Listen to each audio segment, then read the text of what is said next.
সম্মানিত চাকরি প্রার্থী ভাই বোনেরা,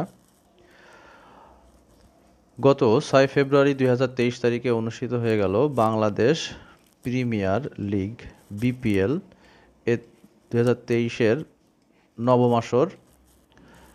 আজ আমরা এই বিপিএল এর নবম আসর নিয়ে বিস্তারিত আলোচনা করব, যেটি আসন্ন যে কোনো প্রতিযোগিতামূলক পরীক্ষার জন্য অনেক গুরুত্বপূর্ণ। এখান থেকে আপনারা 1 মার্ক কমন পাবেন। তো চলুন শুরু করা যাক। এটি বিপিএল এর নবম আসর ছিল, আর সময়কাল ছিল 6 জানুয়ারি থেকে 16 ফেব্রুয়ারি 2023। এই বিপিএল এর আয়োজক দেশ বাংলাদেশ। এখানে অংশগ্রহণকারী দল 7টি। এখানে মোট ম্যাচ অনুষ্ঠিত হয় 46টি। ফাইনাল ম্যাচ অনুষ্ঠিত হয় সিলেট স্ট্রাইকার্স এবং কুমিল্লা ভিক্টোরিয়ান্সের মধ্যে।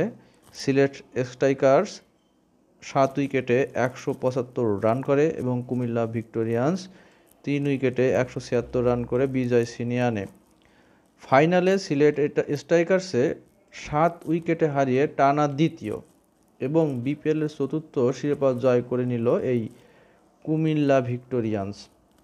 এখানে প্রশ্ন আসবে যে টানা দ্বিতীয় বিপিএল জয়কারী দলের নাম কি? উত্তর হবে কুমিল্লা ভিক্টোরিয়ান্স। আর বিপিএলের চতুর্থ শিরোপা জয় করেছে এবছর কোন দল? উত্তর কুমিল্লা ভিক্টোরিয়ান্স। আবার বিপিএল 2023 এটা কততম আসর? নবম আসর। আর এই বিপিএল এর নবম আসরের চ্যাম্পিয়ন দল কুমিল্লা ভিক্টোরিয়ান্স এবং রানার্স আপের নামটাও গুরুত্বপূর্ণ, সিলেট স্ট্রাইকার্স। এই প্রশ্নটাও আসতে পারে। ম্যান অব দ্য ফাইনাল নির্বাচিত হয়েছে জনসন চার্লস। তিনি কুমিল্লা ভিক্টোরিয়ান্সের বিদেশি ক্রিকেটার। আর বিপিএল 2023-এর নবম আসরের সর্বোচ্চ রান সংগ্রাহক বাংলাদেশের নাজমুল হোসেন শান্ত। তিনি 516 রান করেছিলেন। এই কোশ্চেনটাও ঘুরে ফিরে আপনারা অনেক পরীক্ষায় পাবেন যে বিপিএল 2023-এর নবম আসরের সর্বোচ্চ রান সংগ্রাহকের নাম কি এবং তিনি কত রান করেছিলেন। আর man player of the tournament Najmul Hossain Shanto, Sylhet Strikers. অর্থাৎ সিলেট স্ট্রাইকার্সের নাজমুল হোসেন শান্ত তিনি এই টুর্নামেন্টের সেরা খেলোয়াড় নির্বাচিত হয়েছেন। আর সর্বোচ্চ উইকেট শিকারী নাম যৌথভাবে তানভীর ইসলাম কুমিল্লা ভিক্টোরিয়ান্স এবং হাসান মাহমুদ রংপুর রাইডার্স। সর্বোচ্চ উইকেট শিকার করেছেন দুইজনে 17টি করে। তাহলে বিপিএল 2023-এর সর্বোচ্চ উইকেট শিকারীর নাম, দুইজনের নাম মনে রাখতে হবে এবং কয়টি উইকেট লাভ করেছে সেটাও মনে রাখতে হবে।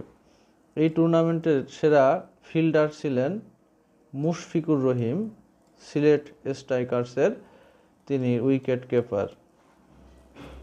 দলীয় প্রাইজ মানি হিসেবে চ্যাম্পিয়ন দল পায় 2 কোটি টাকা।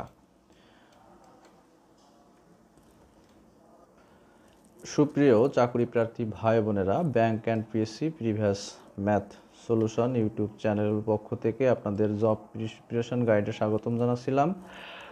এতক্ষণ আমাদের সঙ্গে থাকার জন্য আপনাদের অসংখ্য ধন্যবাদ।